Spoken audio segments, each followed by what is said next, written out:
Big winner sa katatapos lang na 2024 MTV Video Music Awards si Taylor Swift na most awarded artist na sa history ng VMA. At very happy din ng fans sa pagkapanalo ng mga artist na sina Sabrina Carpenter at Chapel Roan. Makichika kay Aubrey Carampel. The VMA goes to Taylor Swift! Drop everything now, cause Taylor Swift just made another her story sa 2024 MTV Video Music Awards. Si Taylor Swift, or should we say, Taylor Sweep, humakot ng 7 awards, including Artist of the Year, Best Pop, at 5 more recognitions para sa collab song niya with Post Malone na Fortnite. Nakuha rin ni Tay-Tay ang kanyang 3rd Video of the Year award. The thing is that this video seems very sad when you watch it, but it actually was like the most fun video to make. I would always just hear like someone like cheering and like woo, like from across the studio where we were shooting it, and that one person was my boyfriend Travis. And is it that sweet? I guess so for Sabrina Carpenter. Dahil nakuha niya ang kanyang first ever VMA award na Song of the Year para sa kanyang hit song na Espresso.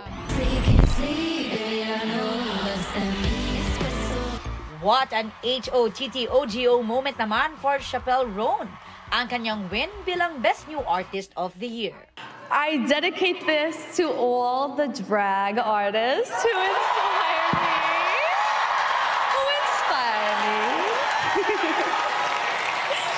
And I dedicate this to queer and trans people that fuel pop. Pinusuan din ang performance niya ng kanyang trending song, Good Luck Babe.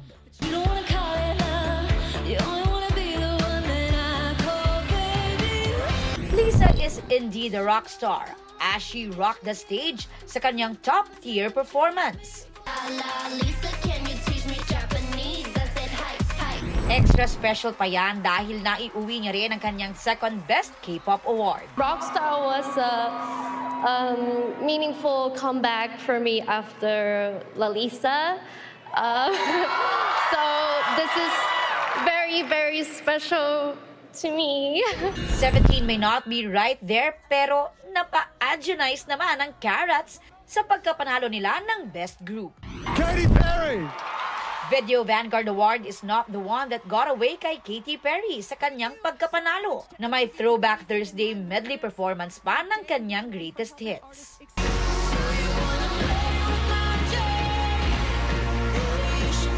Aubrey Carampel, updated sa showbiz happenings.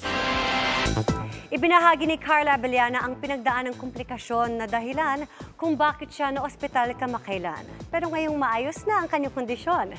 Humanda pang lalo sa matitindi niyang eksena sa Widow's War.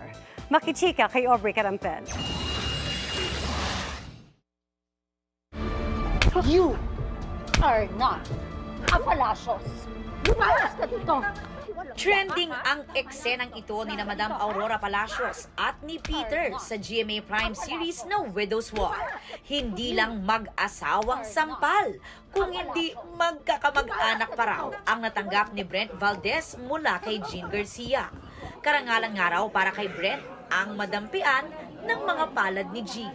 Mga artista kami, so we're just doing our jobs, and professional si Peter, si Brent, 'di ba? Very professional naman siya. Marami rin kasing natuwa kasi nga marami naiinis din kay Peter. So ibig sabihin si Brent ay napakagaling na artista. Isa raw sa misteryong dapat abangan ngayon kung sino ang kausap ni Madam Aurora sa kanyang secret room. Pero kung may mga namaalam na karakter, may mga bago namang ipinakilala.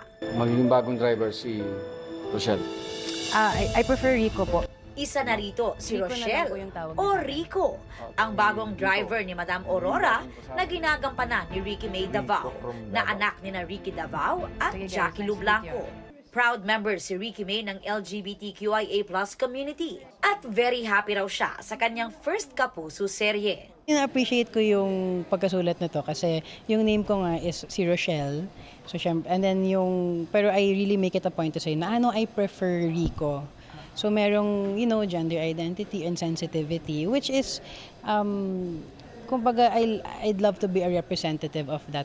Si Bea Alonzo naman na gumaganap bilang Sam. Excited daw sa mga susunod pang mangyayari sa series dahil sa sunod-sunod na mystery killing. Ang Widow's War ay napakagandang storya or napakagandang material kasi hindi ka lang kakapit sa isa o dalawang characters. Parang lahat ng characters dito importante at lahat sila may kanya-kanya silang plot na talagang kakapitan mo at aabangan mo.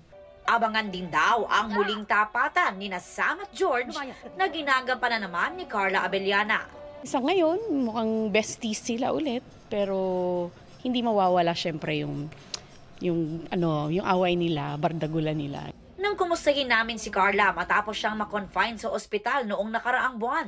Doon ko nalaman na may complications sa pala, kidney stones, UTI, muntik na ako mag-sepsis. So na-confine ako for 3 days hanggang sa nag-beg na akong umuwi. Kasi na-miss ko na yung mga aso ko. Tsaka kailangan ko na bumalik ng trabaho. Pero thankfully, pinayagan naman akong umuwi. Wala na yung infection, okay na, clear na yung blood test, x-ray, everything. So yung na lang talaga, ubo. As an animal advocate, nagkomento rin si Carla kaugnay sa pinag-uusapang umano'y diskriminasyon sa mga aspin o asong Pinoy. For me, aso din sila. Iisa lang ang klase nila. Yes, there are so many breeds out there, pero ito, hindi ba breed din yan? Parang gano'n, it's recognized as its own breed. Parang gano'n siya. Yan ang dapat nga pinagmamalaki natin. Aubrey Carampel, updated sa Showbiz Happenings. Happy to be back ang American Idol alumnus na si David Archuleta sa Pilipinas para sa kanyang concert this weekend. But bumisita pa siya sa GMA Network kung saan may pati siya sa upcoming performances na dapat abangan ng fans. Makichika kay Nelson Canlas. Pinoy Archies Unite! Hi, David. Hi, David. After 6 years, nagbabalik bansa si American Idol Season 7 alumnus David Archuleta. Kaninang umaga, nakipagtsikahan siya sa unang hirit. Isa raw ang Pilipinas sa pinakamalapit sa kanyang puso at ang warmth ng mga Pinoy ang gusto niyang balik-balikan.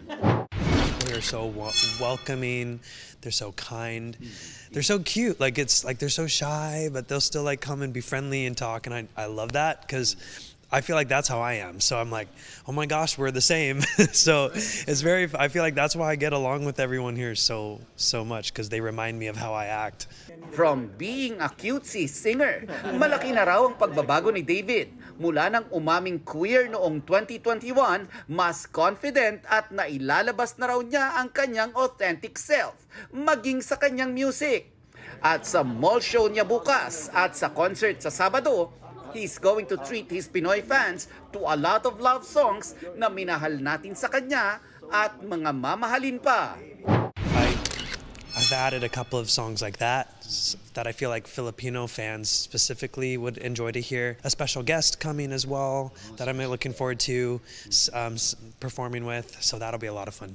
David, bukod sa Pinoy Archies, ano ba ang miss na miss mo sa Pilipinas? I always like to eat wherever I go, so always to enjoy the Filipino food as well. Via Instagram, nagpasalamat din si David sa fans na nagbigay sa kanya ng Philippine Mangoes.